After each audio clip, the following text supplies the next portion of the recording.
The silver pocket watch lies open on the table, second hand ticking in silence. Afternoon light streams through the train station window, reflecting on the small engraved words, "Live deep and suck out all the marrow of life." A 41-year-old woman sits alone, a bouquet of white chrysanthemums wilting beside her. No one is coming for her. They say time heals all wounds, but some voids can never be filled. A child given away, a love, lost promises unfulfilled. Sometimes, though, these very fragments become the foundation for something new, imperfect but more authentic. Shores Apart is the story of two people, Kate Jenkins and Nathan Grant Souls, who have learned to live with absence until they discover that the human heart, like an old timepiece, may stop ticking but can be wound again. Against the harsh backdrop of late 19th century Wyoming, they uncover that sometimes the secrets we carry are not burdens to be buried, but pieces waiting to complete the puzzle of our lives.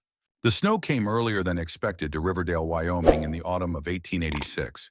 Small flakes drifted lazily through the air before surrendering to the wooden planks of the train station platform. Catherine Jenkins sat alone on a bench worn smooth by years of waiting travelers, her gloved hands folded neatly over the battered leather journal in her lap. A bouquet of white chrysanthemums lay beside her, their petals already curling from the cold. 7 hours had passed since the telegram had come. 4 words that had collapsed her carefully constructed future circumstances changed. "Don't come." The station master kept glancing in her direction, pity evident in his weathered face. Catherine Kate, to the few who knew her well enough, stared straight ahead, refusing to acknowledge his concern. At 41, she had survived worse than public humiliation. She would endure this too. The late afternoon train whistle echoed across the valley, signaling the final eastbound departure of the day. Her ticket back to New York sat untouched in her pocket. Pride had kept her anchored to this bench long after reason suggested retreat. "Last call for the 4:15 to Chicago, ma'am." The station master called, his voice careful, almost gentle. Kate nodded but didn't move. The chrysanthemums had been meant for him, Wesley Porter, the man whose letters had convinced her to travel 2,000 miles for a fresh start. The man whose family had deemed her too mature for their precious son once they discovered her age on the marriage license application. The whistle blew again, more insistent. "Ma'am, if you're heading back east—" "I'm not," Kate said, the decision forming as the words left her lips. "Not today." The station master hesitated, then retreated to his office as the train's pistons began their rhythmic labor. Kate watched it pull away, trailing smoke against the darkening sky. Each car that passed took with it a piece of her former plan, until only the present remained, a woman alone at a station in a town where no one knew her name. Night would fall soon. The temperature was dropping. These facts required action, yet Kate remained still, her mind working through limited options. The town had one boarding house, but without introductions, a woman arriving alone might find the door closed to her. She had enough money for a week, perhaps two, if she was careful. After that, the sound of boots on the platform broke her reverie. Heavy, purposeful steps approached, then stopped abruptly. "Pardon, ma'am. Station's closing soon." She looked up to find a tall figure silhouetted against the last golden light of day. A man with broad shoulders beneath a worn sheepskin coat, his face shadowed by a wide-brimmed hat crusted with snow along its edges. "Yes, of course," Kate replied, gathering her small valise. The flowers she would leave behind, a fitting marker for abandoned dreams. As she stood, the man stepped forward, and something fell from his pocket, landing with a distinctive metallic sound between them. Kate looked down to see a silver pocket watch skittering across the wooden planks. Without thinking, she bent to retrieve it, reaching it just as his gloved hand did the same. Their fingers met briefly on the cold silver surface. "Thank you," he said, his voice low and rough, like he used it sparingly. In the fading light, Kate could now make out his features, a strong jaw darkened with stubble eyes, the color of winter skylines etched deeply around them. Not young, but not old either. Perhaps 40, a face that had weathered storms both literal and otherwise. "It's pretty," she said, noticing the intricate engraving on the watch case as he took it back. "Is that a quote?" He glanced down as if surprised by her observation, thumb tracing the words inscribed there. "Live deep and suck out all the marrow of life." "Thoreau," Kate said without thinking. The man's eyes widened slightly. "You know Thoreau. Out here." A small smile touched her lips. "Walden was my companion through many Boston winters." "Hi, mine too." He said something, shifting in his expression, a brief lightening. Then, as quickly as it had appeared, it vanished behind a mask of polite distance. He tucked the watch away and nodded toward her valise. You waiting for someone? The question was simultaneously innocent and cutting. Kate looked away. No, not anymore. He nodded once, understanding without needing details. Such stories were not uncommon in frontier towns, promised arrangements that dissolved upon arrival. I'm heading back to my ranch, he said after a moment. Got a spare cabin, clean. You could stay there till you figure things out. Before she could respond, he added hastily, my son's there, and Dorothy, she helps with the house. You wouldn't be... It's not... Thank you, but I couldn't impose, Kate said, even as the cold wind whispered warnings about her limited alternatives. Nathan Grant, he said, extending his hand. Most folks call me Nate. Kate hesitated only briefly before taking it. Catherine Jenkins. Kate. Well, Miss Jenkins, there's no other train till Thursday, boarding house likely full with the cattle buyers in town and temperature dropping fast. He gestured toward the darkening sky. I'm offering shelter, nothing more. Your choice, of course. The station master emerged, keys jangling. We're closing up, miss. His eyes darted between Kate and Nate. Everything all right here? Mr. Grant has kindly offered temporary lodging. Kate said, decision made. The station master relaxed visibly. Nate's good people. His land borders mine in the North Valley. Kate nodded, gathering her dignity along with her valise. The chrysanthemums remained on the bench, a boundary marker between what had been planned and what was actually happening. My wagon's out front, Nate said, leading the way. They rode in silence through the gathering dusk, winter-bare trees standing like sentinels along the rutted road. Kate kept her hands folded in her lap, eyes fixed on the landscape unfolding before them. The town of Riverdale quickly gave way to open country, vast and empty under the emerging stars. How far? She asked finally, when the silence had stretched too thin. Another 20 minutes, Nate replied, eyes on the road. Land's been in my family 3 generations. Not the biggest spread, but good water rights. Kate nodded, uncertain what response was expected. In New York, she taught literature at Miss Amelia's Academy for Young Ladies for 15 years. Her knowledge of water rights and cattle ranching amounted to what she'd gleaned from occasional novels. Your son, she ventured. How old is he? Something in Nate's posture tightened. David's 10. A good age, she said, thinking of her students. 10-year-olds were curious, still malleable, before the rigidity of adolescence set in. Nate made a non-committal sound. Depends on the child, I suppose. The wagon crested a hill, revealing a valley spread below, silver-white in the moonlight. A cluster of buildings huddled against the base of a distant ridge, the Grant Ranch, Kate presumed. Smoke rose from the main house chimney, a single light glowing in an upstairs window. It's beautiful, she said, and meant it. The landscape possessed a stark, honest quality so different from the crowded streets she'd known. It can be, Nate allowed. Winter's harsh, though. Summer's short. Spring's mostly mud. Despite his words, Kate detected a thread of deep attachment in his voice. This man might complain about his land, but he was bound to it nonetheless. As they approached, details emerged from the darkness. The main house was 2 stories of weathered timber, with a broad porch wrapping around 3 sides. A barn stood nearby, along with what appeared to be a bunkhouse and several smaller outbuildings. And set apart perhaps 100 yards from the main house stood a small cabin, windows dark. Nate drew the horses to a stop before the main house. That'll be your place, he said, nodding toward the cabin. Used to be the foreman's quarters before. He cut himself off, then continued more carefully. It's been empty a while, but it's sound. Stove works. So, the front door of the main house opened, spilling golden lamplight onto the porch. A heavy-set woman with iron-gray hair appeared, wiping her hands on her apron. You're late for supper, she called then, noticed Kate. Oh, company. Dorothy, this is Miss Jenkins, Nate said, helping Kate down from the wagon. She'll be staying in the old foreman's cabin for a spell. Miss Jenkins, this is Dorothy Winters. Keeps the house, keeps us fed, keeps us in line. Dorothy's shrewd eyes took Kate's measure in one comprehensive glance, lingering briefly on the city-made boots, the quality of her coat. Welcome to Elk Ridge Ranch, Miss Jenkins. You're just in time for stew. Please call me Kate, she said. And I don't wish to intrude on your meal. Nonsense, you look half frozen and probably haven't eaten since breakfast. Dorothy turned her attention to Nate. David's asleep already. Had another headache after trying to read that book you brought him. A shadow crossed Nate's face. I'll look in on him later. You'll eat first. Dorothy insisted, ushering them both inside. The house's interior was simpler than its exterior suggested, functional rather than decorative. A large stone fireplace dominated the main room, flanked by well-worn armchairs. The dining table was solid oak, scarred from years of use. What struck Kate most, however, was the absence of feminine touches. No embroidered cushions, no delicate ornaments, no paintings to soften the walls. It was a masculine space, practical to the point of austerity.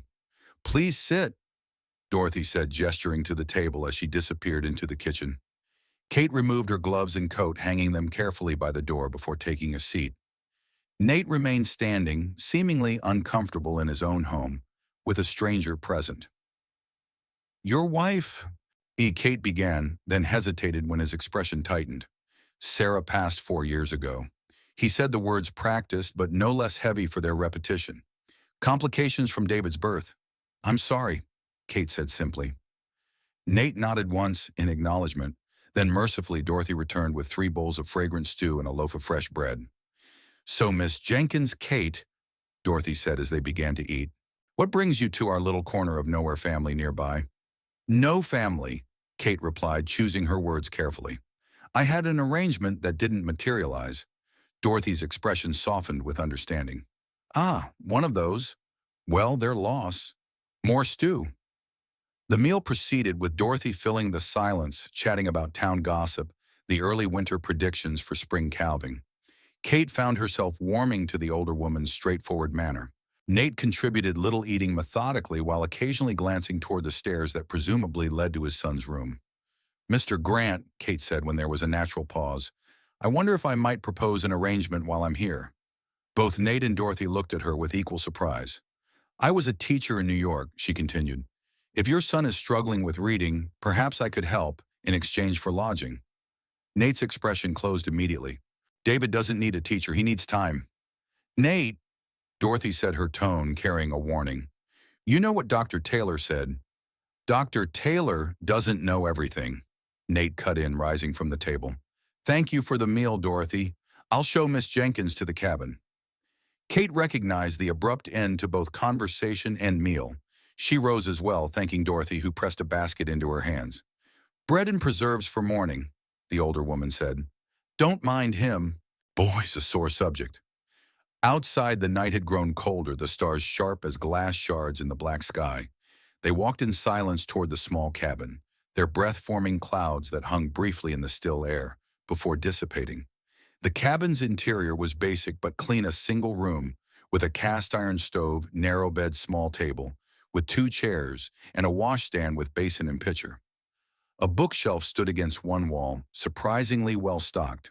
Bathrooms out back, Nate said, lighting the oil lamp on the table. Dorothy will bring hot water in the morning. There's extra blankets in the chest. Gets cold near dawn. Kate set her valise on the bed, surveying what would be her home for the immediate future. Thank you. This is more than generous. Nate shrugged, clearly uncomfortable with gratitude. I'll send Dorothy over with breakfast. Good night, Miss Jenkins. About your son, Kate said, stopping him at the door. I didn't mean to overstep. Nate turned his face half in shadow. Everyone in town thinks David's slow. He's not. He just... His jaw worked as he searched for words. Letters jumble for him. Words move around. Makes him sick trying to sort them out. Recognition dawned. Kate had encountered this before. Has he tried using colored paper or reading with a colored overlay? Nate stared at her. What? I had a student once brilliant with mathematics, but struggled terribly with reading. We discovered that blue paper helped somehow. The words didn't swim as much, she said. For a moment, Nate looked at her as if she'd offered water in the desert. Then just as quickly, suspicion replaced hope. You're making that up. I'm not, Kate said firmly. I could show you. No charge, no obligation. Just to see if it helps. The silence stretched between them, filled with Nate's obvious internal struggle. Finally, he nodded once. One session. Tomorrow after lunch. If he agrees. Thank you, Kate said, meaning it. After Nate left, Kate sat on the edge of the bed, suddenly exhausted. The day's events washed over her in waves, the crushing disappointment at the station, the unexpected offer of shelter, and now a tentative purpose. Not what she had planned, certainly, but perhaps. She unpacked her small valise, arranging her few possessions with care. The journal she placed on the bedside table, her fingers lingering on its worn leather cover. 20 years of thoughts confined to these pages. 20 years of secrets, including the one that had driven her from New York in the first place. The pocket watch she'd helped retrieve flashed in her memory, live deep, and suck out all the marrow of life. Thoreau's challenge to live deliberately, to confront only the essential facts of life. Kate wondered if Nate Grant understood how radical those words truly were, how they called for a breaking of convention, a refusal of society's shallow expectations. She suspected he might. Dawn arrived with a soft knock at the cabin door. Kate, already awake and dressed, found Dorothy outside with a tray of breakfast and a steaming pitcher of water. "Morning comes early on a ranch," the housekeeper said by way of greeting. "Hope you slept well." "Very well, thank you," Kate lied. In truth, she'd spent much of the night staring at the unfamiliar ceiling, listening to the alien sounds of country darkness, the distant howl of coyotes, the creak of timber contracting in the cold, the absolute absence of human noise that had been her constant companion in the city. "Nate's already out with the men checking fences," Dorothy said, setting the tray on the small table. "Won't be back till noon, but he mentioned you might help with David." Kate nodded, pouring coffee from the earthenware pot. "If David's willing." Dorothy's expression softened. "That boy needs something, or someone. Been like a ghost since his mother passed." She hesitated. "Nate, too, if I'm honest. Whole place has been half alive for years." Before Kate could respond, Dorothy was moving toward the door. "I'll be up at the main house if you need anything. Feel free to explore, but mind the north pasture. Bulls are out there." Left alone, Kate ate quickly, then wrapped herself in her warmest shawl and stepped outside to survey her surroundings in daylight. Elk Ridge Ranch was larger than it had appeared in the darkness. Beyond the main house and outbuildings, fenced pastures stretched toward distant hills. A creek cut through the property, partially frozen, but still flowing in the center. Smoke rose from the bunkhouse chimney, and she could make out figures on horseback along the far Ridge Ranch, hands checking fences, as Dorothy had mentioned. The landscape possessed a stark beauty that Kate found unexpectedly moving. In New York, every inch of space had been claimed, divided, built upon. Here the land breathed. It had its own presence, indifferent to human concerns. Her contemplation was interrupted by the awareness of being watched. Kate turned to find a small figure standing by the corner of the main house, a boy with dark hair and solemn eyes that reminded her immediately of his father. "Hello," she called gently. "You must be David." The boy didn't respond, just continued watching her with that steady, evaluating gaze. He wore a coat too large for his frame, the sleeves rolled up to free his hands. After a long moment, he turned and disappeared around the house. Not an auspicious beginning, Kate thought. She spent the morning exploring the areas Dorothy had deemed safe, eventually returning to the cabin to warm herself and prepare for the potential reading lesson. From her valise, she extracted blue and yellow papers, materials she'd brought for her own correspondence, never imagining they might serve a pedagogical purpose here. At precisely noon, another knock came at her door. This time it was Nate, looking windburned from the morning's work, with a reluctant David half hidden behind him. "Miss Jenkins," Nate said with a nod, "David has agreed to try your method." The skepticism in his voice was barely concealed. Kate smiled directly at the boy, ignoring his father's doubt. "I'm very pleased to meet you properly, David. Would you like to come in where it's warm?" David glanced up at his father, who nodded encouragement. Slowly, the boy stepped into the cabin. "I'll be back in an hour," Nate said, his tone making it clear that this was a trial with limited expectations. Once alone with David, Kate gestured to the table where she'd arranged her materials. "Your father tells me that reading can be difficult for you." David's expression closed tiny shoulders, tensing beneath the oversized coat. "I'm not stupid." "Of course you're not," Kate said, keeping her voice matter-of-fact. "Being unable to read easily doesn't make someone stupid. It just means your eyes and brain work differently than some others." Wariness gave way to cautious curiosity in the boy's face. "You talk different than people here," Kate smiled. I'm from New York. Everything's different there. Why'd you leave? The directness of children never failed to catch her off guard. I was looking for something new, she said, which wasn't entirely untrue. Would you like to try an experiment with me? David approached the table, slowly examining the colored papers. What's this for? Some people find that words stay still better on colored paper, Kate explained. I'd like to see if it helps you. For the next hour, Kate guided David through simple exercises, trying different colored backgrounds and observing his responses. The blue paper seemed to make the greatest difference. The tension in his small body visibly eased as he successfully read a short paragraph without stumbling. The words don't jump as much, he said with wonder, looking up at her with the first real spark of animation she'd seen.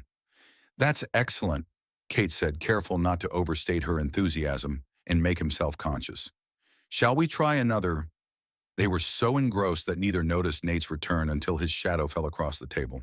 He stood in the doorway watching them with an unreadable expression. Pa! David said, excitement overcoming his usual reserve. Miss Jenkins made the words stay still. Look. He held up the blue paper proudly.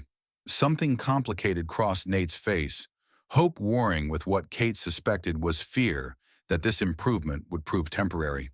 That's real good, son. Can she teach me more tomorrow? David asked, a note of pleading in his voice that suggested how rarely he asked for anything. Nate's eyes met Kate's over his son's head. If Miss Jenkins is willing. I'd be happy to, she said, meaning it. The boy's eagerness had awakened something in her that had been dormant since leaving New York, the simple joy of teaching, of making a difference in a young mind. Go help Dorothy with lunch, Nate told his son. I need to talk to Miss Jenkins.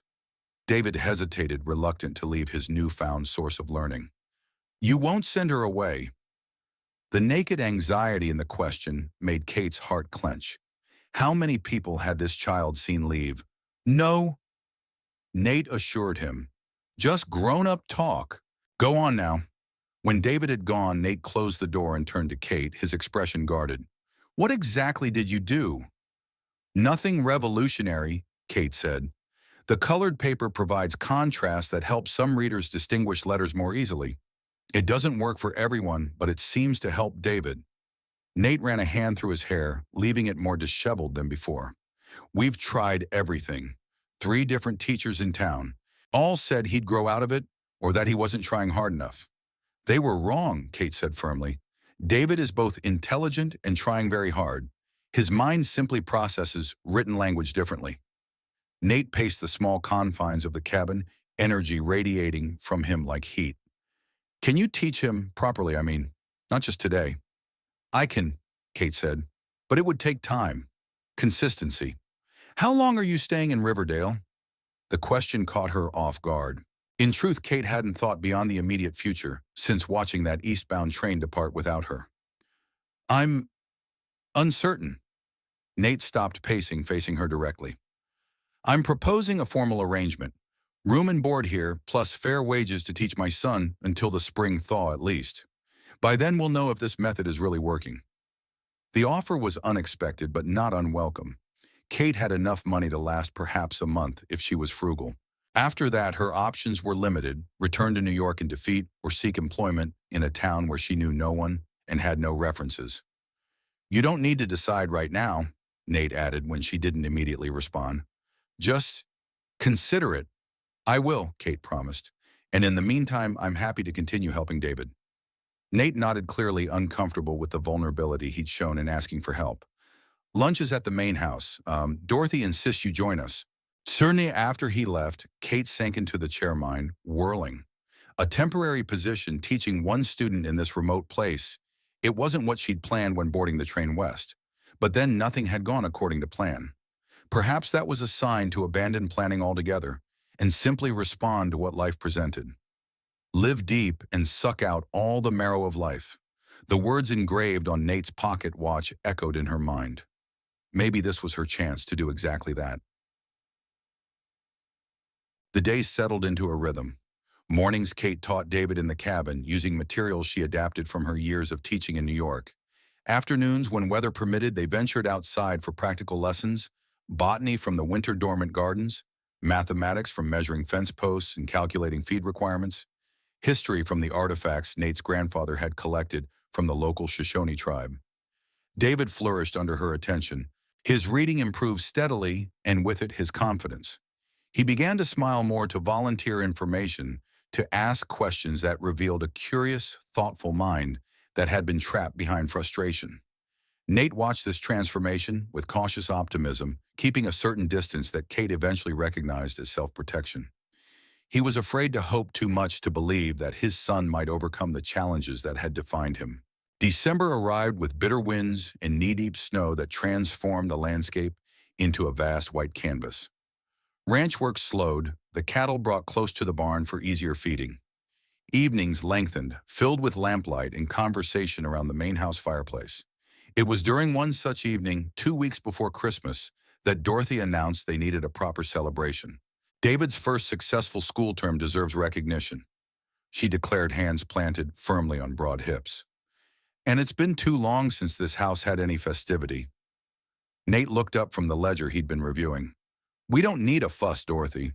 You don't, she agreed, but that boy does. And if I may be so bold, you could use some joy yourself. Kate, seated in the corner with her mending, watched this exchange with interest. In the weeks she'd been at Elk Ridge, she'd observed the complicated relationship between Nate and his housekeeper. Dorothy was more than an employee. She was a surrogate mother confidant, and the only person who regularly challenged Nate's tendency toward isolation. What did you have in mind? Nate asked, resignation in his voice. Nothing extravagant. Just a proper dinner. Maybe invite the Taylors from town and the Wilsons from the next ranch over. They have that girl about David's age. Emma, David supplied from his position by the fire, where he'd been reading still with blue paper one of his father's books on local wildlife. She's 11 and she has a pet raccoon. This was clearly news to both Nate and Dorothy, judging by their expressions. Well then, Dorothy said, all the more reason to invite them. David needs friends his own age. Nate closed the ledger with a snap. Fine, a small dinner, but no decorations, no fuss. Dorothy shot Kate a conspiratorial look that suggested decorations and fuss were very much in the future. I'll need help with preparations. Perhaps Miss Jenkins could assist. Happy to, Kate said, hiding her amusement at Dorothy's transparent manipulation. Later, as she walked back to her cabin through the moonlit snow, Kate heard footsteps behind her. Turning, she found Nate following, a lantern in hand. Dorothy's determined to drag us all into the Christmas spirit, he said, catching up to her. Is that such a bad thing? Kate asked, watching their breath mingle in the frigid air. Nate was silent for a long moment, the lantern light casting golden shadows across his features. Sarah loved Christmas, he said finally. Went all out every year. Tree decorations, gifts hidden all over the house. After she died, it didn't seem right to celebrate. It was the most he'd shared about his late wife since Kate's arrival. She chose her response carefully. Perhaps it's not about replacing those memories, but creating new ones alongside them. They had reached her cabin door. Nate held the lantern higher, illuminating Kate's face. In the weeks she'd been at Elk Ridge, she'd noticed him looking at her more frequently, usually when he thought she wouldn't notice, quick assessing glances, followed by deliberate attention elsewhere. You've been good for David, he said. Better than I expected. He's a remarkable child, Kate replied. Bright, curious. You should be proud. I am. Nate shifted his weight, clearly uncomfortable with the direction of conversation. You never mentioned back in New York. Was there someone? The question surprised her. No. Teaching was my life. No suitors, hard to believe. Kate felt her chest tighten. This was dangerous territory. I focused on my career. It was unusual for a woman, but it suited me. Nate nodded, seemingly satisfied with her answer. Well, good night, Miss Jenkins. Kate, she corrected gently. After all this time, I think we can use first names. A ghost of a smile touched his lips. Good night, Kate. Good night, Nate. She watched him walk back toward the main house, his figure gradually swallowed by darkness, beyond the lantern's reach. Only when he was gone did she let herself acknowledge the warmth that had nothing to do with the cabin stove. Dangerous indeed. The evening of Dorothy's Christmas dinner arrived with a fresh blanket of snow and wind that howled around the eaves like a living thing. Kate helped with final preparations, arranging pine boughs Dorothy had insisted on gathering, despite Nate's objections, polishing silver that hadn't seen use in years. The Taylors arrived first. Dr. Taylor, a genial man with spectacles and a ready smile, his wife Louise, and their teenage son Michael. The Wilsons followed shortly after, bringing with them 11-year-old Emma, who immediately engaged David in animated conversation about her raccoon, which thankfully had been left at home.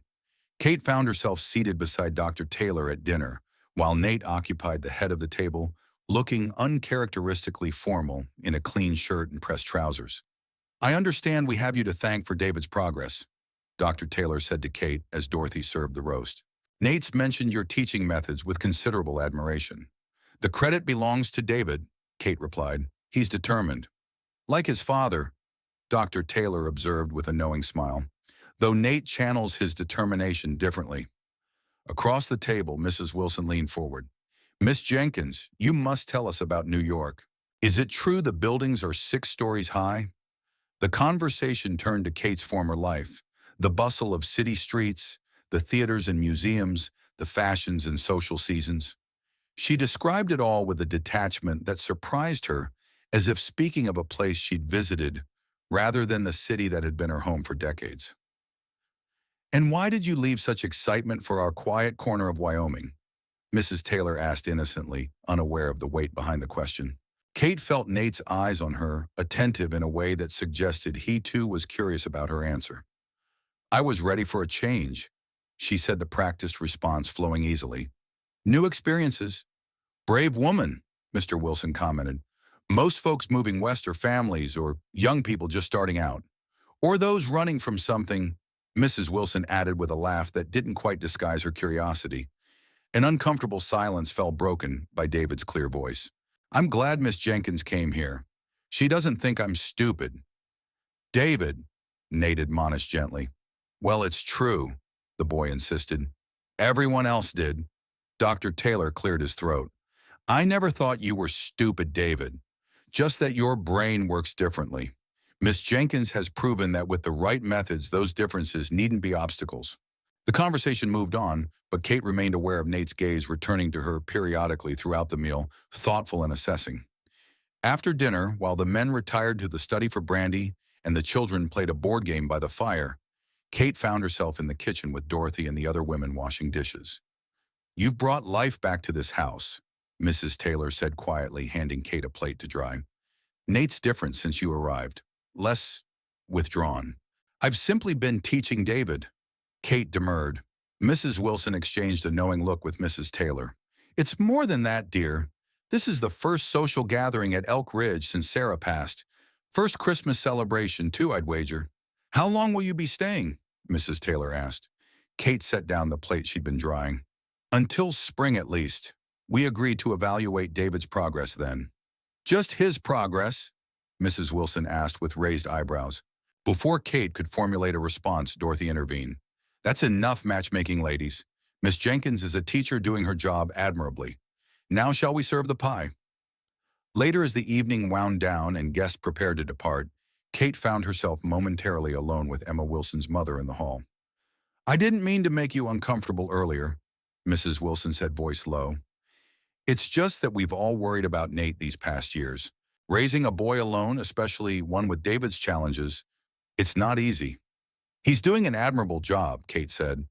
Mrs. Wilson studied her with shrewd eyes. "Yes, but even the strongest men need support." She paused, glancing toward the main room where goodbyes were being exchanged. "My sister runs the dress shop in town. Young woman helps her, Julia Miller. Lovely girl, about 19, came west on her own last spring. Something familiar about her, though I can't place it. Remind me to introduce you someday." The non sequitur caught Kate off guard. "I'd like that," she said, unsure why Mrs. Wilson thought this information relevant. After the guests departed, David was sent to bed, his excitement finally giving way to exhaustion. Dorothy retired soon after, leaving Kate and Nate alone in the main room, the fire burning low in the grate. "Thank you for your help tonight," Nate said, standing by the mantel, one hand resting on the pocket where his watch resided. Dorothy was right. The house needed some life in it. "It was my pleasure," Kate replied, aware of the unusual intimacy of the moment the two of them, alone in the firelit room, the wind's howl creating a cocoon of isolation around the house. Nate took out his pocket watch thumb, tracing the engraved quote, as he often did when thinking. At dinner, when they asked why you came west, there was more to it than seeking change, wasn't there? Kate stiffened. What makes you say that? Recognition, I suppose. He looked up, meeting her eyes directly. People who are just seeking adventure have a different look about them. You came here running from something same as half the folks in Wyoming territory. The observation was too accurate to deny outright. We all have parts of our past we'd prefer to leave behind, she said carefully. Nate nodded, accepting her non-answer. Fair enough. Your business is your own. He closed the watch with a decisive snap. I should check the animals before turning in. Storm's getting worse. Of course. Good night, Nate. He paused at the door, looking back at her with an expression she couldn't quite decipher. Good night, Kate. Alone in the main room, Kate allowed herself a moment of honesty. Yes, she had come west, running from something, the whispers that had started after her confrontation with the school's headmistress, the thinly veiled accusations, the threat of scandal that could destroy everything she'd built. But more than that, she'd been running towards something, a chance to find the daughter she'd been forced to give up 19 years ago. The daughter whose existence she'd kept secret for 2 decades. The daughter who, according to the private investigator she'd hired, had been adopted by a family that eventually settled in Wyoming territory. Kate moved to the window, watching snow swirl in the lantern light. Somewhere out there, perhaps even in Riverdale, was a young woman who shared her blood, but not her name. A young woman who might have Kate's auburn hair or her mother's gray eyes, who might love books or music or have talents Kate could only imagine. A young woman who had no idea Kate existed. The private investigator had traced the adoption to Wyoming, but lost the trail after that. Kate had chosen Wesley Porter's marriage proposal, partly because it offered legitimate reason to come west to continue the search quietly. Now that plan, like so many others, had collapsed. Yet here she was, snowed in at a remote ranch, teaching a bright boy who reminded her painfully of what she might have missed with her own child. Life had a way of circumventing the most careful plans.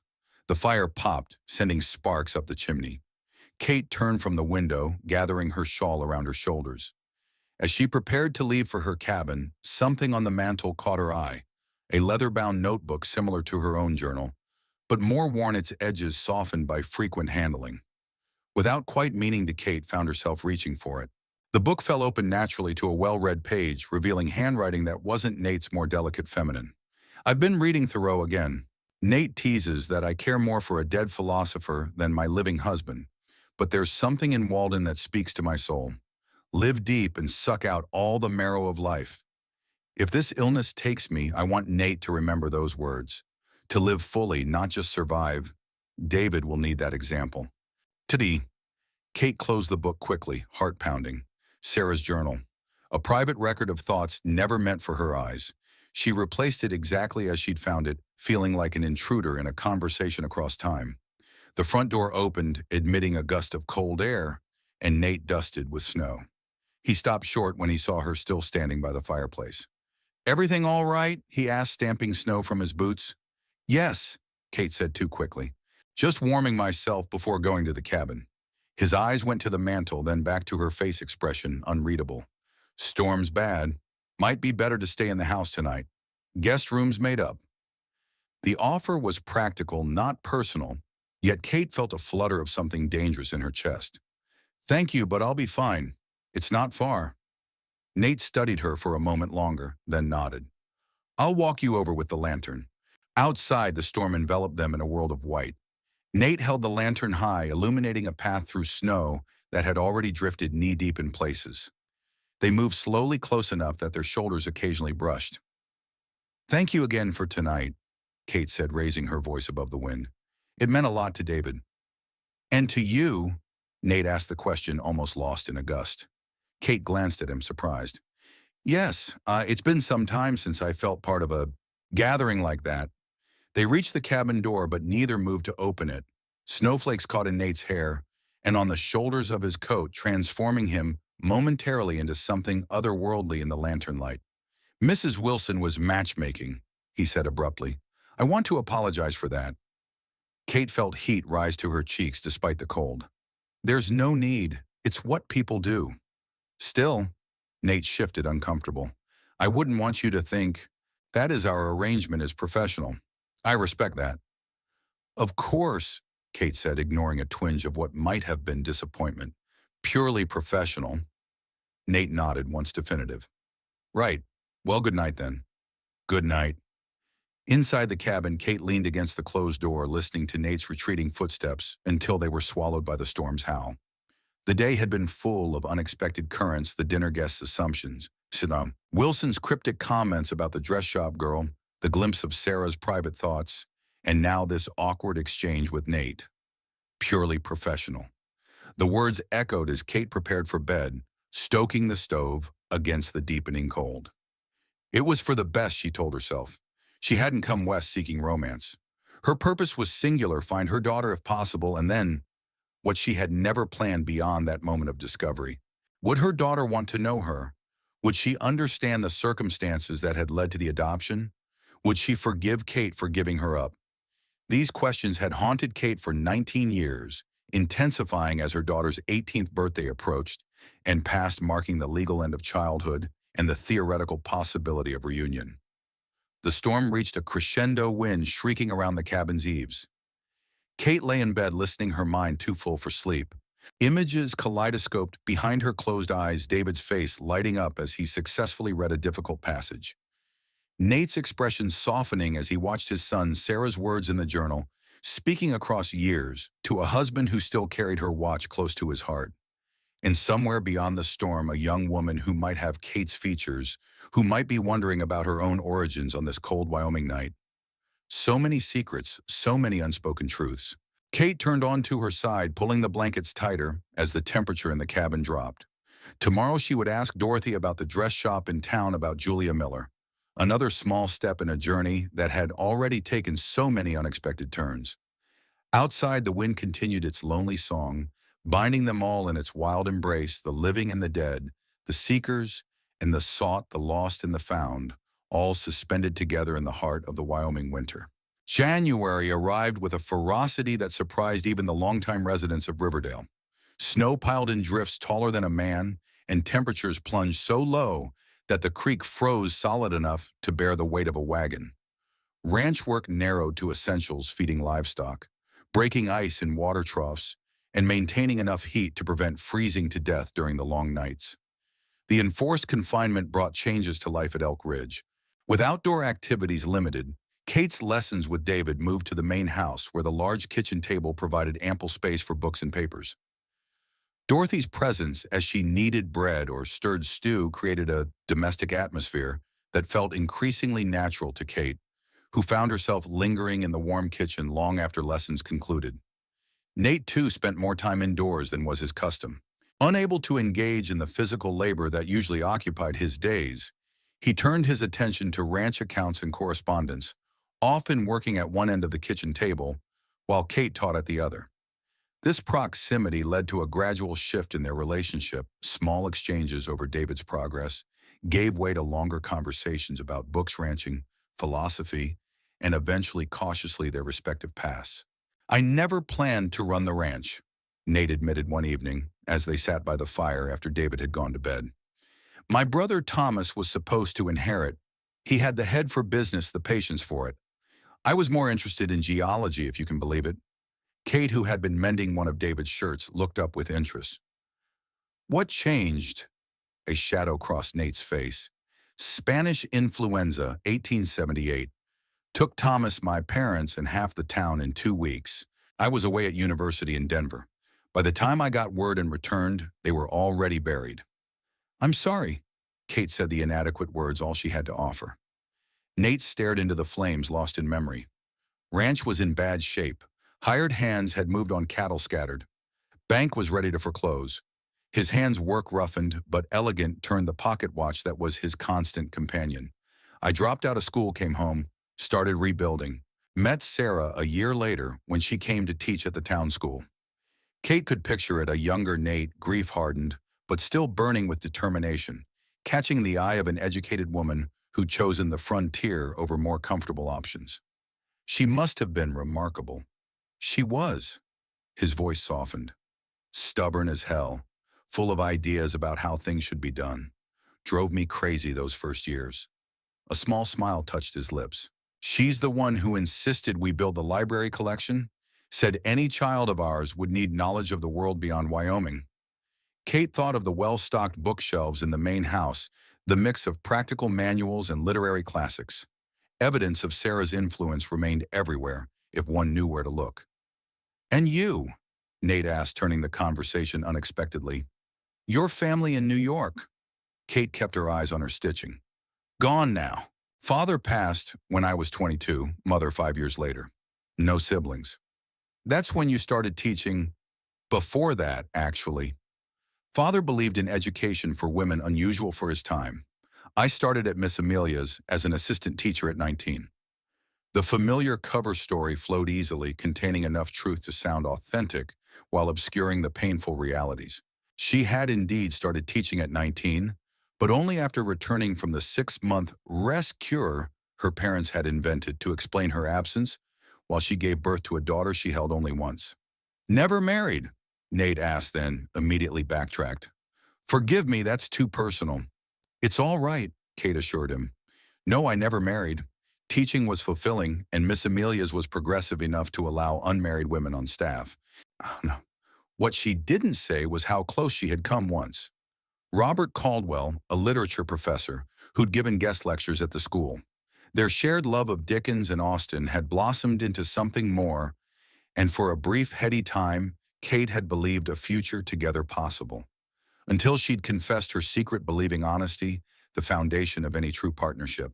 His horror, his immediate withdrawal, had taught her a lasting lesson about the world's judgment of women who strayed from the narrow path of acceptable behavior. Even 20 years later, the memory could still burn. "You're miles away," Nate observed, breaking into her thoughts. Kate smiled apologetically. "Just remembering." Something in her tone must have conveyed the weight of those memories, for Nate simply nodded, not pressing further. This was the unspoken compact they had developed, respect for the boundaries each established around their private sorrows. "It's late," he said, rising, "and David has his heart set on building that snow fort tomorrow if the wind dies down." "Of course," Kate said, folding David's mended shirt. "Good night, Nate." He paused at the door, silhouetted against the hallway lamp. "Kate, thank you for your patience with David, with all of us. I know this isn't what you expected when you came west." The simple gratitude touched her more deeply than any elaborate praise could have. "No," she agreed softly. "But sometimes unexpected paths lead to worthy destinations." After he left, Kate remained by the fire, watching flames consume the last of the evening's logs. The domesticity of these winter days pulled at something deep within her, a yearning for connection she deliberately suppressed in her years of independence. Teaching had been her refuge, her purpose, but it had also been a substitute for the family connections severed first by her daughter's adoption and later by her parents' deaths. Here at Elk Ridge, she found herself forming attachments that complicated her original purpose in coming west.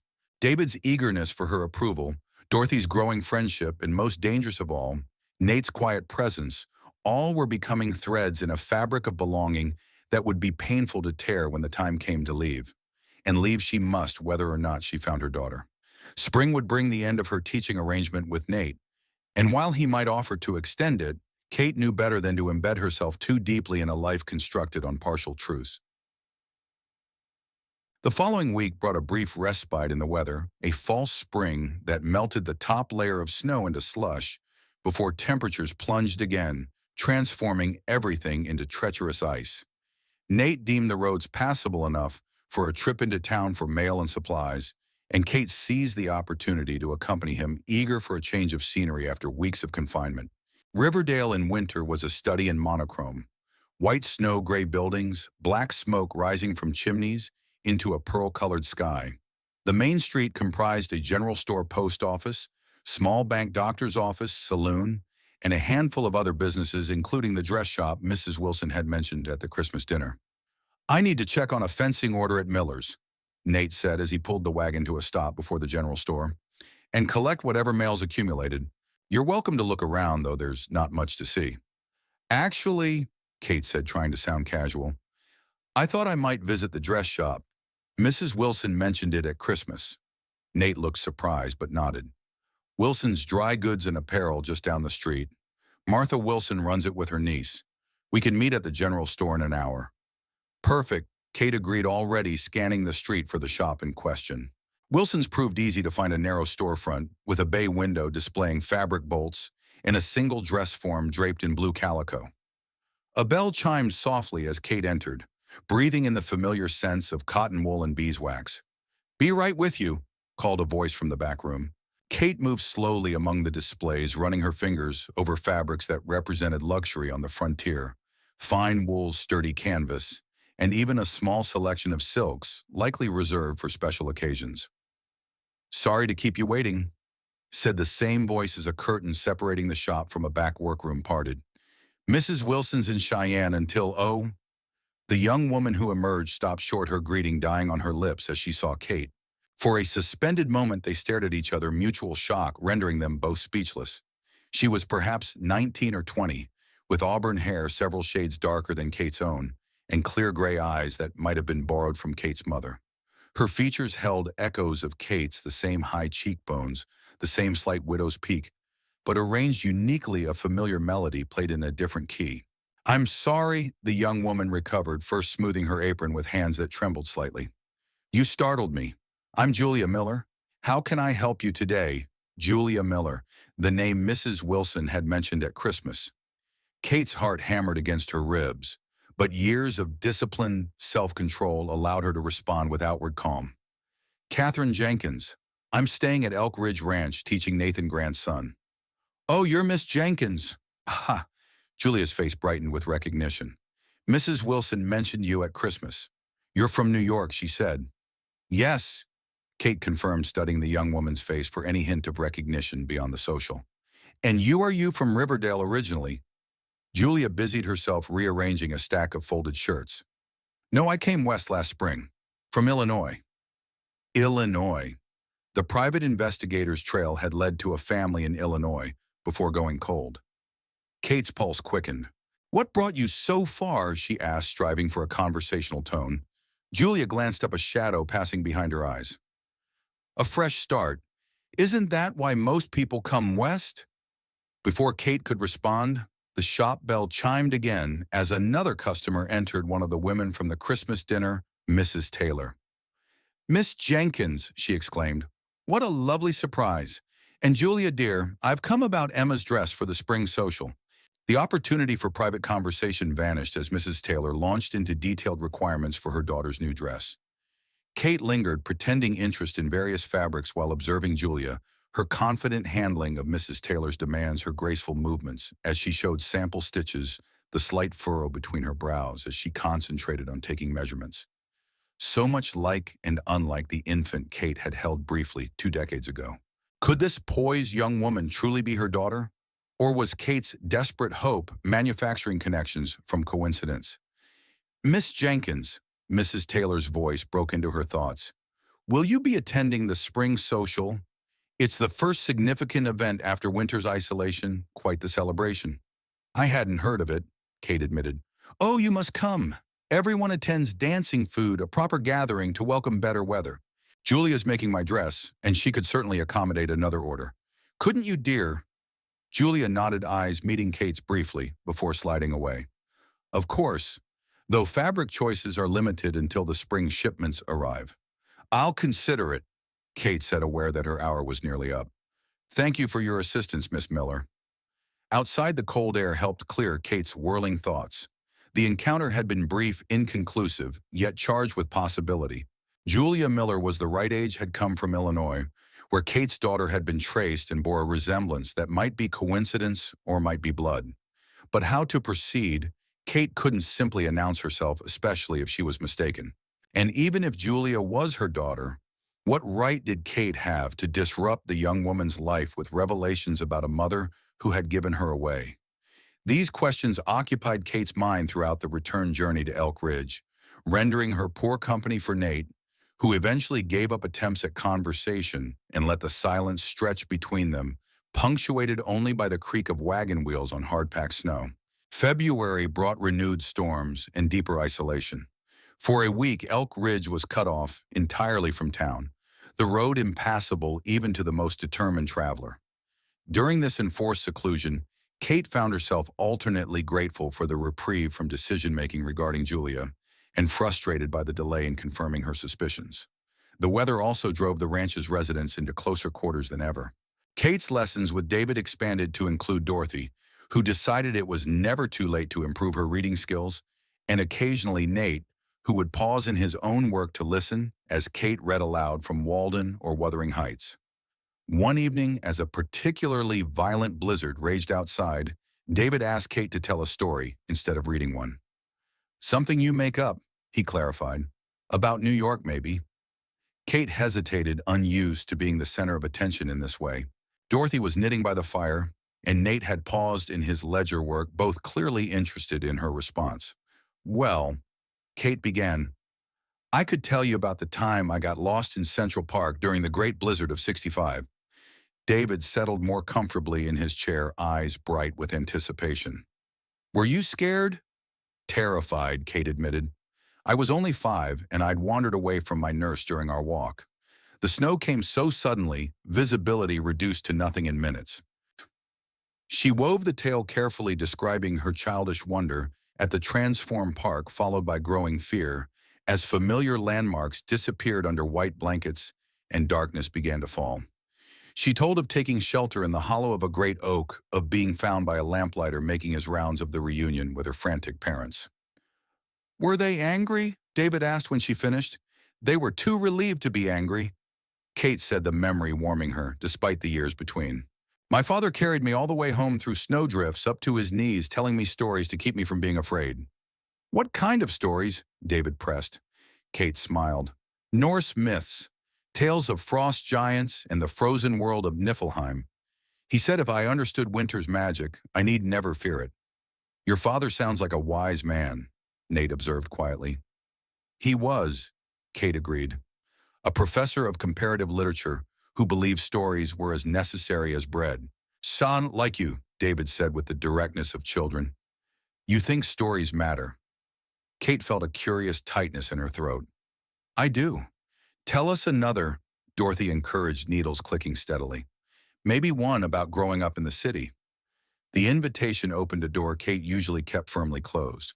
Carefully selecting memories that revealed nothing of her secret, she shared vignettes of New York life, the wonder of the Brooklyn Bridge's construction, the vibrant chaos of immigrant neighborhoods, the grandeur of Fifth Avenue, mansions alongside the squalor of tenements. As she spoke, Kate realized how hungry she had been for this simple human connection, the sharing of personal history with others who listened with genuine interest. Her life in New York, for all its intellectual stimulation, had been one of careful distance. Even her fellow teachers had been colleagues rather than confidants, kept at arm's length lest they discover her past.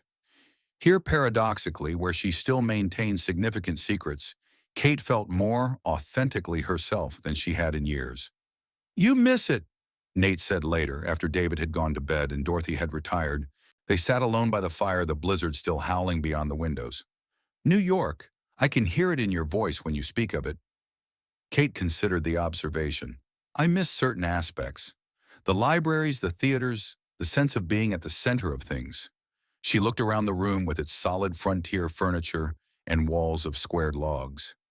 "But there's an honesty to life here that I find refreshing." "Honesty?" Nate repeated, a curious inflection in his voice. "Is that what brought you west seeking truth?" The question veered too close to dangerous territory. Kate deflected. "Isn't that what Thoreau advocated, stripping away convention to find the essential facts of life?" Nate studied her firelight, casting half his face in shadow. "You know, when I first met you at the station, I thought you were running from something. Now I wonder if you were running towards something instead." The perception was uncomfortably accurate. Kate rose, suddenly needing distance. "Perhaps both. It's late and the storm shows no sign of abating. I should get back to the cabin before it worsens." "Stay," Nate said, the word hanging between them, loaded with meaning beyond its simple syllable. Seeing her expression, he clarified, "In the house, the guest room, this storm's dangerous, Kate." Relief and disappointment mingled in her response. "Thank you. That seems sensible." Later, lying in the unfamiliar bed, Kate listened to the storm's fury and reflected on the evening's conversations. She had shared more of herself tonight than in months, perhaps years yet, still held back the essential truth that defined her journey west.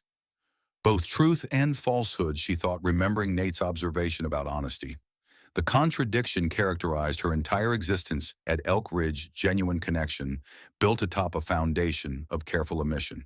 Sleep proved elusive, her mind circling between memories of her New York past, images of Julia Miller's face, and the growing complication of her feelings for Nate and David.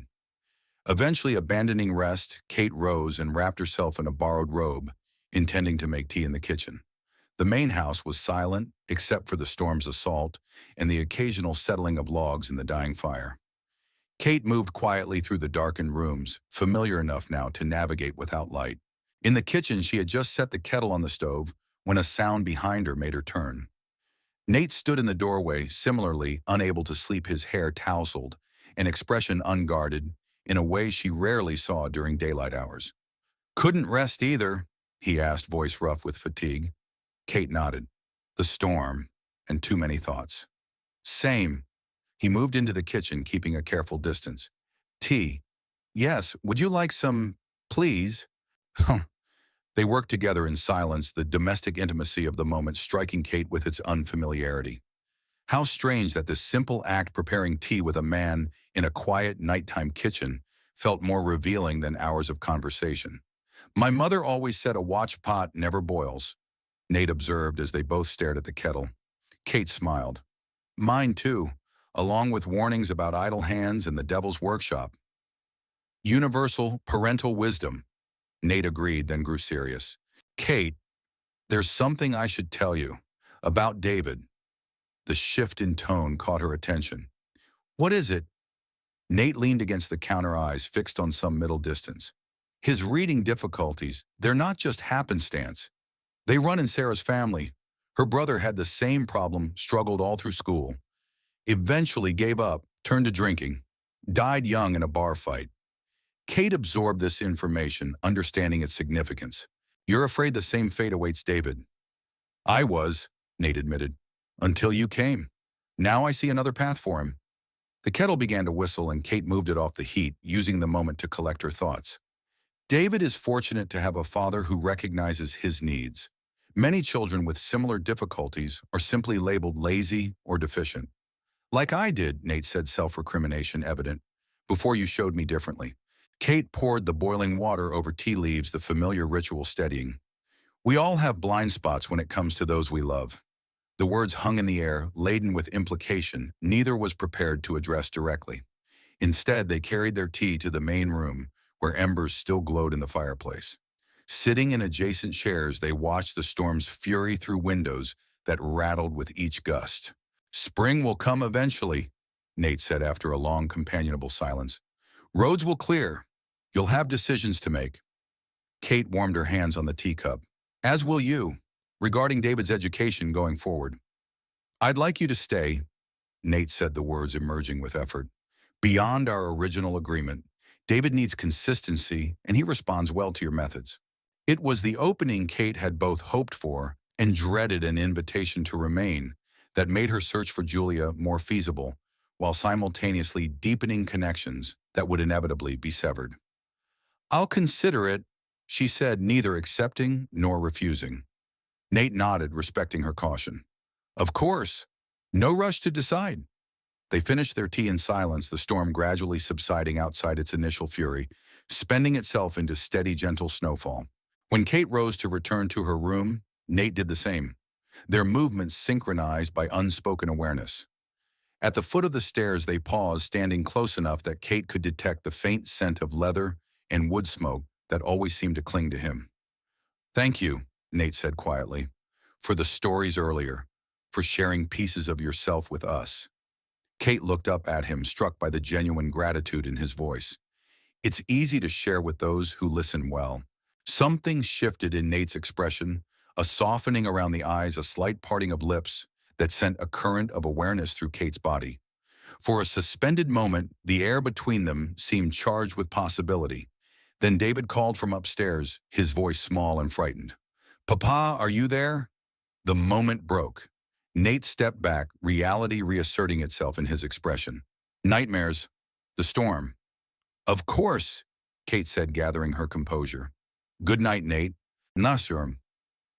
Good night, Kate. As she climbed the stairs to her temporary room, Kate acknowledged the dangerous territory she was entering.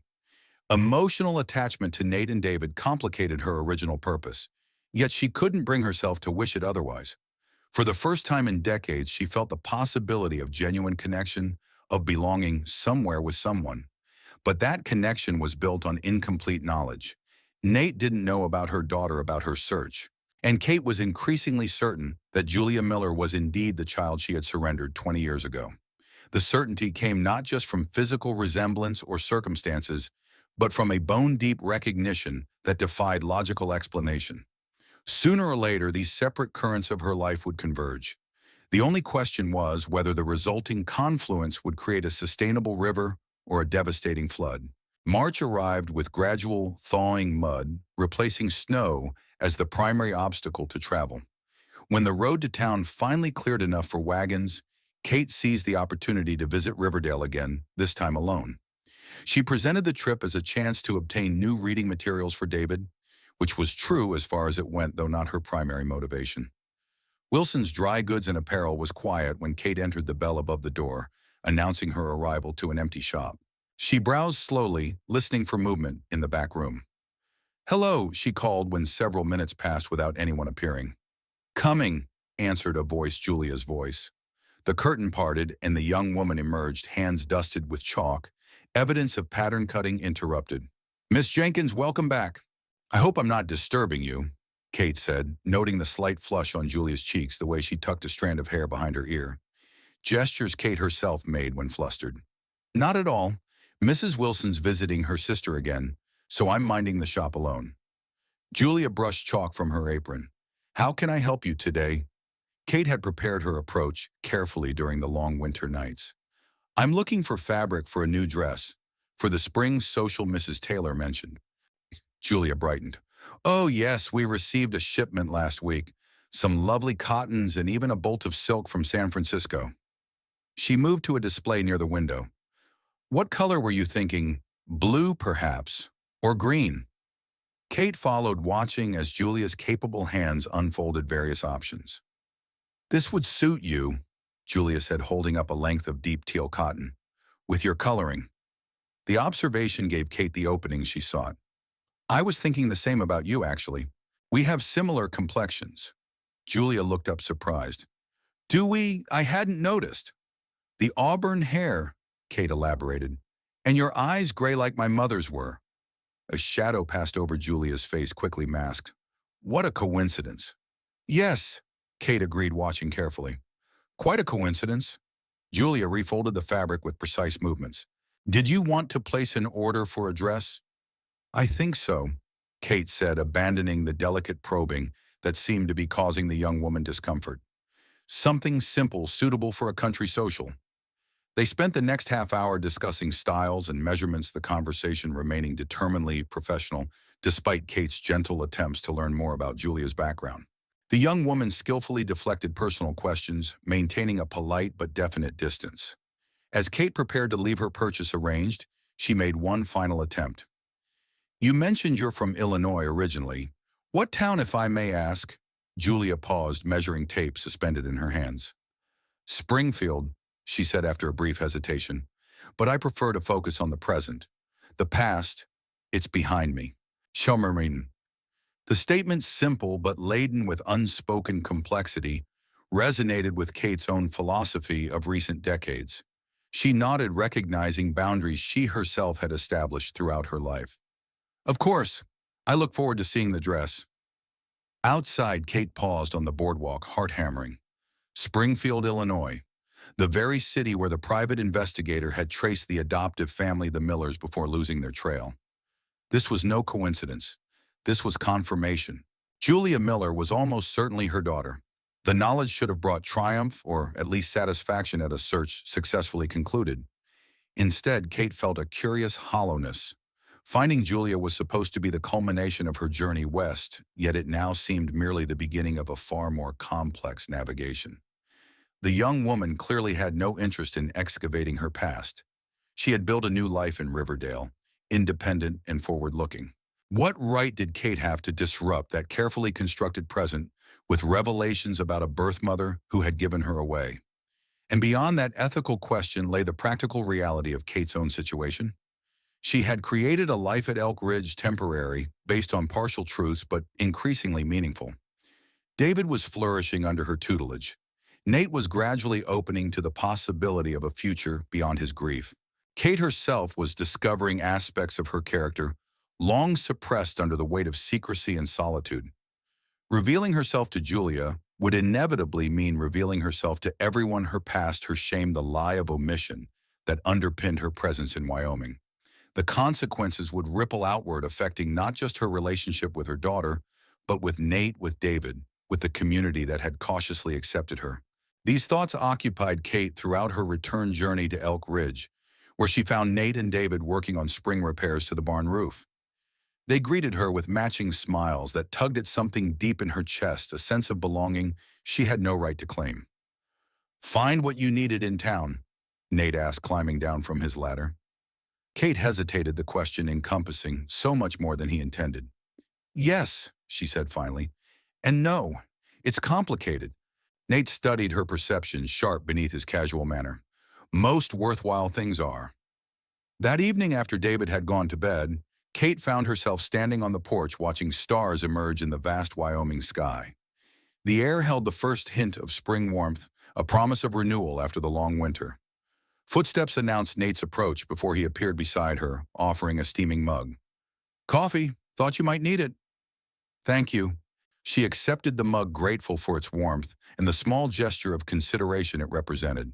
They stood in companionable silence, shoulders not quite touching, sharing the night and their separate thoughts. "Something happened in town today." Nate observed not a question, but an invitation to share if she wished. Kate took a slow breath, weighing truth against caution. "I encountered a situation that requires careful thought, a personal matter." Nate nodded, respecting her vague boundaries. "Anything I can help with?"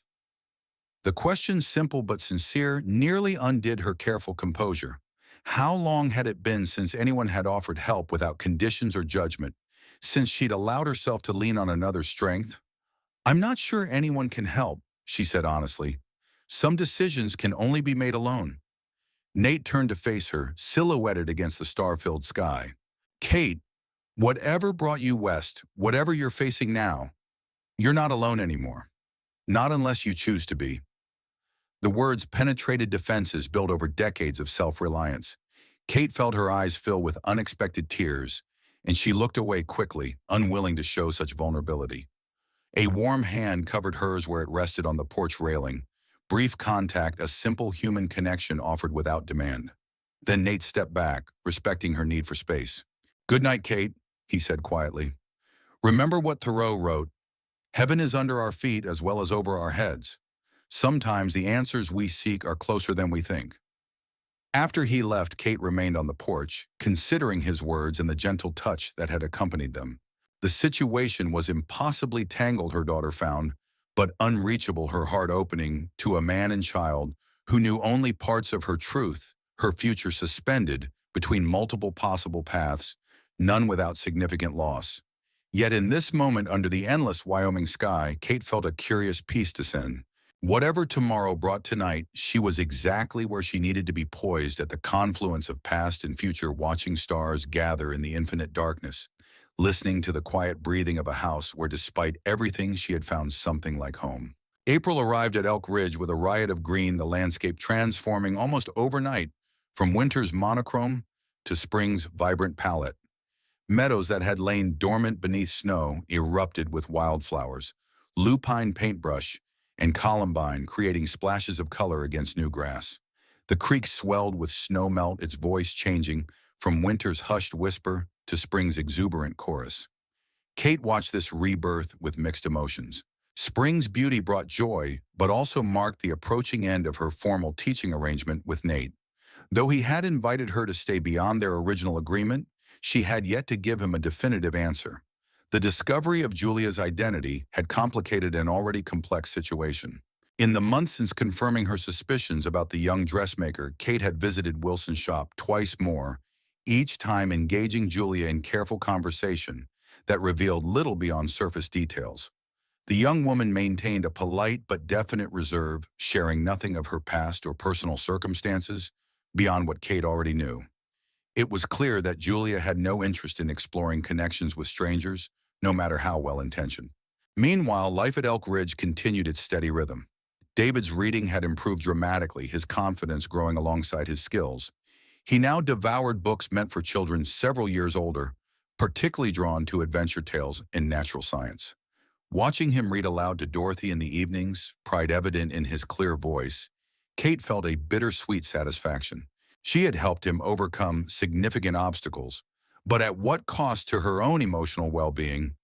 Every day deepened her attachment to this makeshift family, an attachment that could only lead to pain when the inevitable separation came. For separation was inevitable, wasn't it? Once Julia knew the truth, if Kate found the courage to tell her, everything would change. Kate's carefully constructed life at Elk Ridge would collapse under the weight of revealed secrets. Nate would learn she had come west not for a teaching position or fresh start, but to find the daughter she had surrendered as an unwed mother. His regard, which had grown into something precious during their months together, would surely change in the face of such revelation. These thoughts occupied Kate as she walked along the creek one mild afternoon, seeking solitude after a morning of teaching. The sound of approaching hoofbeats drew her attention, and she turned to see Nate riding toward her, returning early from a trip to check the north pasture.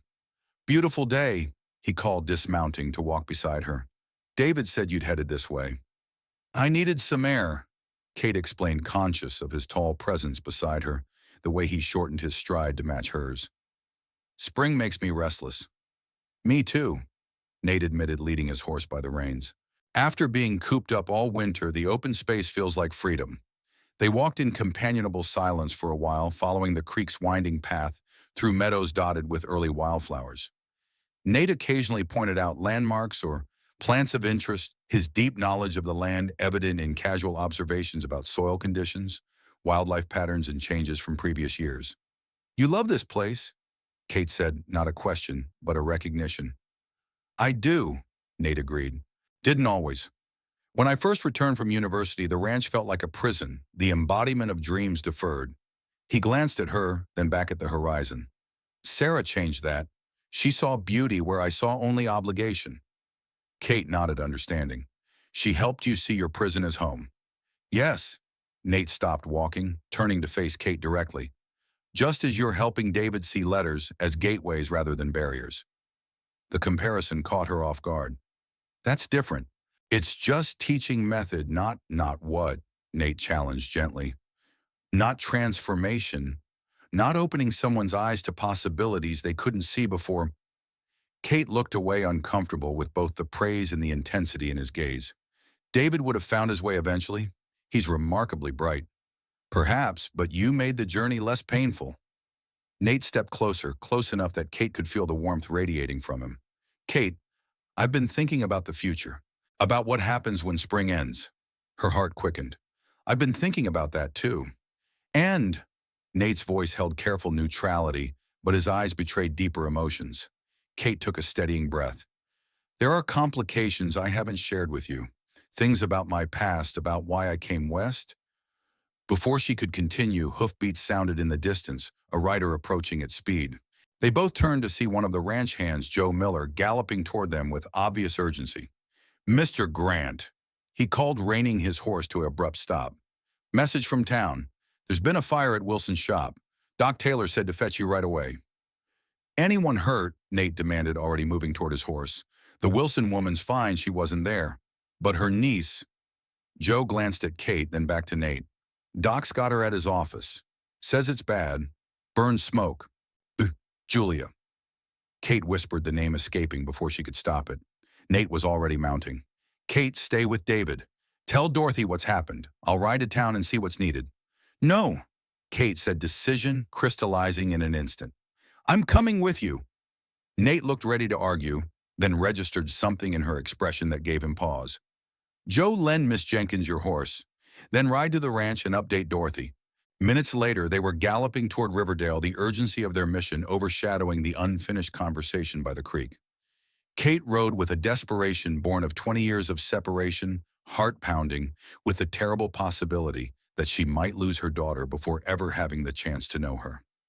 The town came into view, a thin haze of smoke still hanging over the main street, despite the hours that had evidently passed since the fire. People gathered in small groups exchanging information and surveying the damage to Wilson's shop, which stood blackened and roofless among its intact neighbors. Kate barely registered these details as she and Nate dismounted before Dr. Taylor's small office.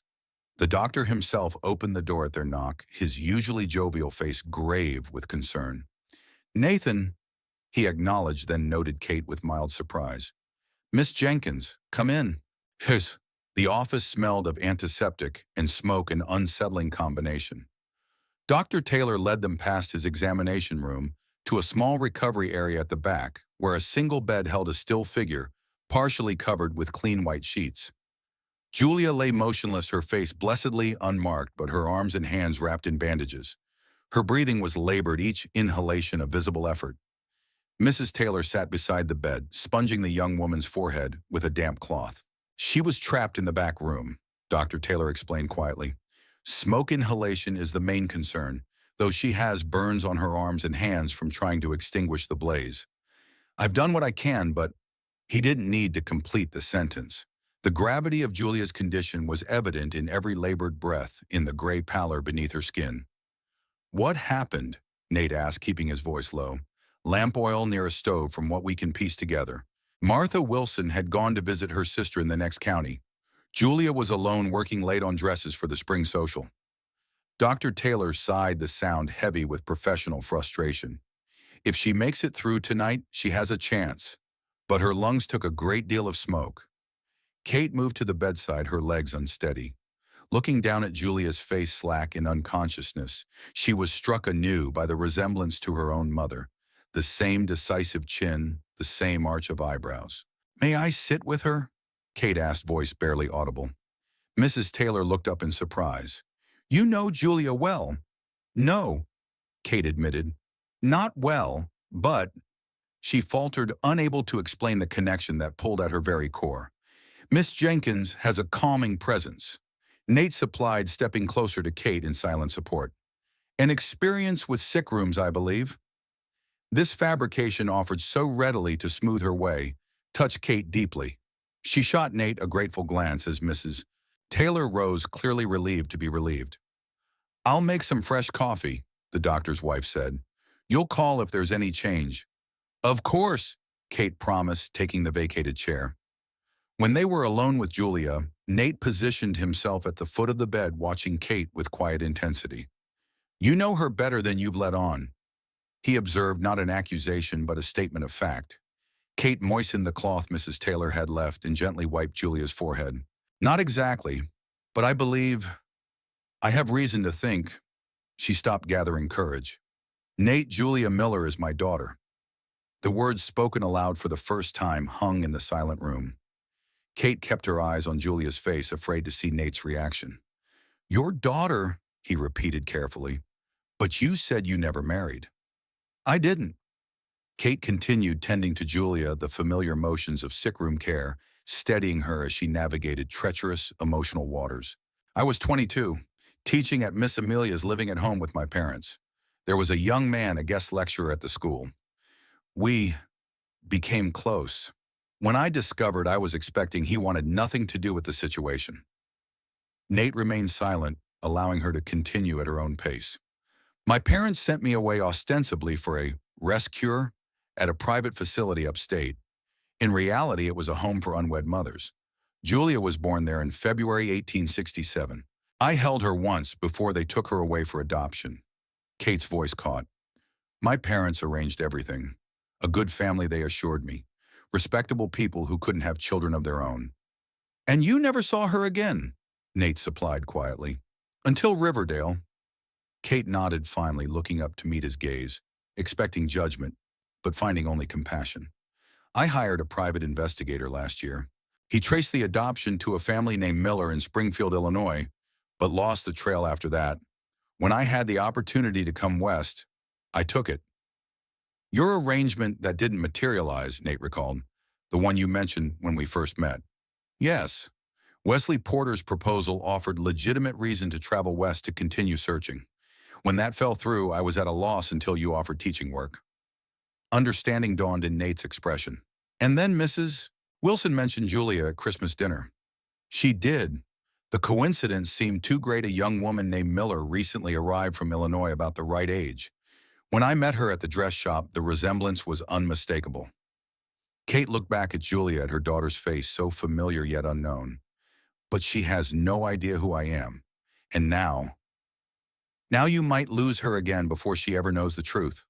Nate finished for her, moving to stand beside Kate's chair. His hand came to rest on her shoulder, warm and supportive. I'm sorry, Kate, for what you've carried alone all these years and for this new pain. The simple acknowledgement broke something in Kate's carefully maintained composure. Tears she had not allowed herself in 20 years welled up, spilling silently down her cheeks as she continued her gentle ministrations to Julia's brow. You're not disgusted by what I've told you? She asked, unable to look at him. Nate's hand tightened on her shoulder. Disgusted, no, Kate. Saddened that you face such difficulty alone.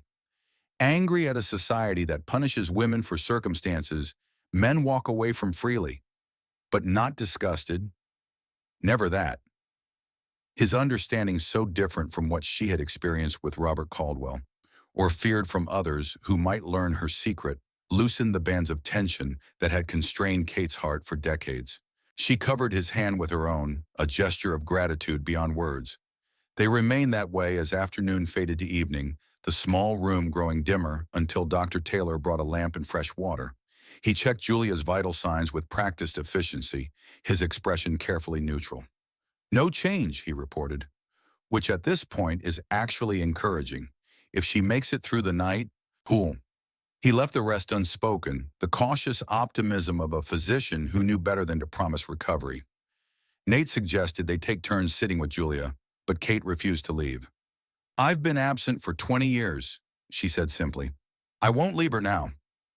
So Nate stayed too, fetching coffee and sandwiches from the hotel down the street, speaking occasionally with Dr. Taylor when he checked on his patient, but mostly maintaining a supportive silence as Kate kept vigil. Near midnight, Julia's breathing changed, a subtle shift from labored to slightly easier. An hour later, her eyelids fluttered, though she didn't fully wake. By dawn, there was definite improvement, her color better, her breath deeper. She's fighting, Dr. Taylor said when he examined her in the early morning light. The next 24 hours will tell, but I'm more hopeful than I was yesterday. Kate, exhausted but unwilling to relinquish her post, smiled gratefully at this assessment. Thank you, doctor. For everything? You should rest, he advised. There's a cot in my office. I'll stay with Julia. Nate offered the dark circles beneath his eyes, testament to his own sleepless night. Just for an hour or two, Kate. You're no good to her, exhausted. Reluctantly, Kate agreed, allowing herself to be led to the cot in Dr. Taylor's office. Sleep claimed her almost instantly, a deep, dreamless unconsciousness, born of emotional and physical depletion. When she woke, sunlight streaming through the office window informed her that far more than 2 hours had passed. Alarmed, Kate rose quickly, smoothing her rumpled clothing as best she could before hurrying back to Julia's room. She found Nate still there, reading aloud from a book he must have borrowed from the doctor's shelf. And Julia, miracle of miracles, awake, her gray eyes open and alert, despite the evident pain and fatigue marking her features. Miss Jenkins, Julia whispered, her voice rough from smoke and strain. Mr. Grant said, you stayed with me. Kate moved to the bedside, heart thundering. Yes, I was concerned when we heard about the fire. Julia's bandaged hand moved slightly, a gesture of acknowledgement. Thank you. The doctor says, I'm lucky. Very lucky, Kate agreed, unable to keep emotion from her voice. How are you feeling? Like I fought the fire, and the fire won. Julia managed the ghost of a smile, touching her cracked lips. Nate stood, closing the book. I'll let Dr. Taylor know she's awake, and give you two some privacy. When he had gone, Julia studied Kate with unexpected intensity. He said, you helped all night. Why, we barely know each other. The question, direct and unavoidable, hung between them. Kate could deflect again, maintain the polite fiction of casual acquaintance that had defined their previous interactions. Or she could seize this moment, this second chance she had never expected to receive. Julia, she began, carefully sitting in the chair Nate had vacated. There's something I need to tell you. Something that may be difficult to hear, especially now. The young woman's gaze remained steady, though wariness entered her expression. What is it? Kate took a deep breath, understanding that the words she spoke next would irrevocably alter both their lives. I know that I am your birth mother. Silence filled the small room, broken only by the sound of Julia's suddenly accelerated breathing. Her eyes widened, pupils dilating with shock or fear or both. That's not possible, she whispered finally. My parents died in a fever epidemic when I was 16. I have no other family. Your adoptive parents, Kate clarified gently. The Millers of Springfield, Illinois. They raised you, loved you as their own. But you were born to me in New York in February 1867. Julia's face drained of what little color it had regained. How could you know that? Because I've been searching for you for over a year, Kate said, fighting to keep her voice steady. I hired an investigator who traced the adoption to the Millers in Springfield. When I heard about a young woman named Miller, newly arrived from Illinois, working at the dress shop, when I saw you recognize features from my own mother in your face. Stop, Julia whispered, turning her face away. Please stop. Kate fell silent, heart cracking at her daughter's evident distress. Had she made a terrible mistake revealing the truth at such a vulnerable moment? The thought that she might have added to Julia's suffering was unbearable. I'm sorry, Kate said after a moment. This isn't how I wanted to tell you. Not when you're unwell, when you've been through so much already. But seeing you here so close to, I couldn't bear the thought of never having the chance to speak the truth. Julia remained turned away, silent, tears tracking down her face to dampen the pillow. When she finally spoke, her voice was so low Kate had to lean forward to hear. I always knew I was adopted. My parents never hid that. She swallowed with visible effort. But they said my birth mother was dead, that she died in childbirth, and that's why they could adopt me. The revelation struck Kate like a physical blow. No, she whispered. No, I didn't die. I was very much alive, but young and unmarried and without options. My parents arranged the adoption without telling me the details. They said it was better that way, a clean break. Julia finally turned back to face Kate. Her expression a complex mixture of emotions, anger, confusion, grief, and beneath it all, a flicker of something that might have been reluctant curiosity. Why now, after all this time? It was the question Kate had asked herself countless times during her search. Because I never stopped thinking about you, she answered truthfully. Every February 15th, I marked your birthday. Every milestone in your life, first steps, first words, first day of school, I imagined. When my mother died 5 years ago, I found papers related to the adoption that she'd kept hidden. That's when I learned your adoptive family's name, when I realized I might actually find you. And what do you want from me now? Julia's voice held a hard edge of self-protection. Forgiveness, relationship, some kind of maternal claim. I want nothing you're not willing to give. Kate said the words painful but necessary. I didn't come to disrupt your life or replace the parents who raised you. I came because I needed to know you were all right, that you'd had a good life. The door opened before Julia could respond, admitting Dr. Taylor with a tray of medicine and fresh bandages. Ah, awake and talking, excellent signs, he said, oblivious to the charged atmosphere. Miss Jenkins, if you wouldn't mind stepping out while I change these dressings. Kate rose, recognizing both the medical necessity and the reprieve it offered Julia from their difficult conversation. Of course, I'll be right outside. In the hallway, she leaned against the wall legs, suddenly unsteady beneath her. The truth was outspoken aloud after 20 years of silence. Whatever happened next was beyond her control, a frightening prospect for a woman who had spent decades carefully managing her life to prevent precisely this kind of vulnerability. Nate appeared from the doctor's front office carrying 2 steaming cups. Coffee, he said, offering one to Kate. You look like you need it. Thank you. She accepted the cup gratefully, the warmth steadying her hands. I told her about being her mother. Nate's expression remained calm, though his eyes sharpened with interest. And she's understandably shocked, hurt. Her adoptive parents told her I died in childbirth. Kate took a sip of coffee, grimacing at both its bitterness and the painful irony. A convenient fiction to prevent exactly this scenario, I suppose. Give her time, Nate advised, leaning against the opposite wall. It's a lot to absorb, especially in her condition. I know. Ah. Kate sighed suddenly, bone-weary despite her recent rest. I've imagined this moment for so long, played out so many possible scenarios. But the reality rarely matches our imagining, Nate finished for her. For better or worse. Their eyes met over their coffee cups, a moment of profound understanding passing between them. Here was a man who knew about expectations, confounded dreams, deferred life's surprising turns. A man who had adjusted his vision of the future multiple times when his brother died, when his wife passed, when his son struggled to read. Nate, Kate began needing to address what had been interrupted by the news of the fire. About what I was trying to tell you yesterday by the creek. He shook his head slightly. Not now. There's enough to handle with Julia's situation. The rest can wait. Kate nodded, grateful for his patience, yet acutely aware that time was running out on multiple fronts. Julia knew the truth now, which meant Kate's purpose in Wyoming was essentially fulfilled, regardless of what her daughter decided about future contact.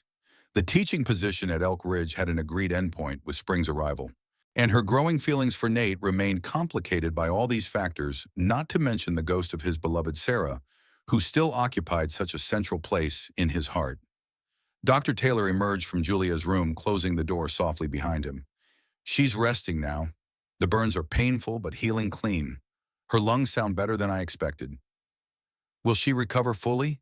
Kate asked. With time and care, yes, though she'll need somewhere to stay when I discharge her.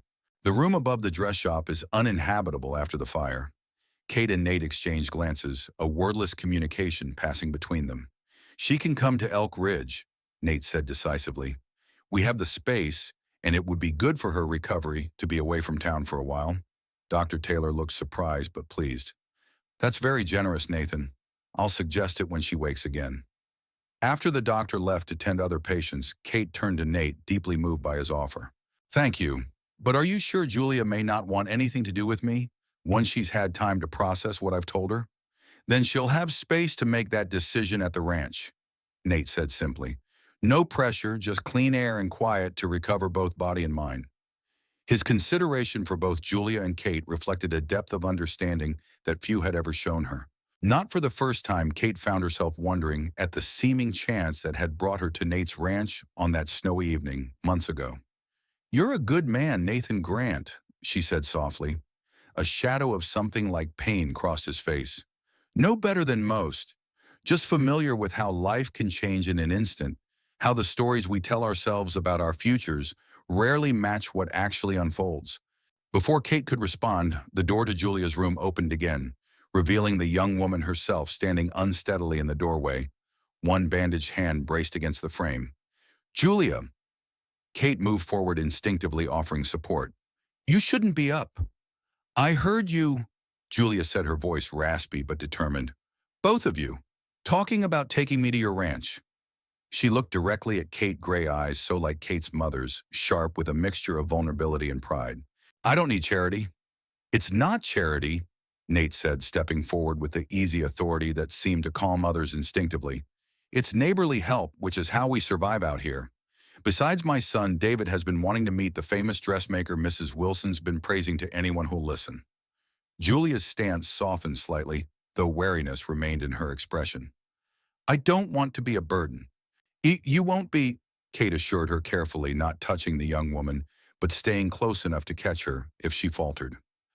Dorothy, our housekeeper, has been complaining about having no one to teach her advanced stitches. You'd be doing us a favor, really.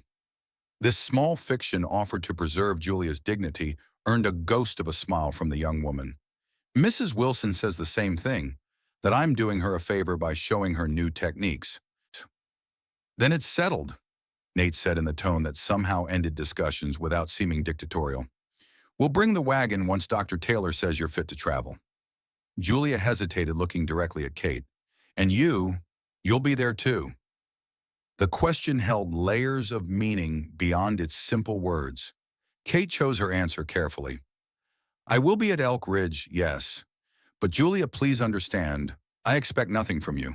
No relationship, no recognition, nothing you're not ready or willing to give. My only concern now is your recovery. Something in Julia's eyes shifted, not acceptance, not yet, but perhaps the beginning of consideration. All right, she said finally. When Dr. Taylor says I can leave, I'll come to Elk Ridge. As Julia allowed Kate to help her back to bed, the future remained uncertain on all fronts.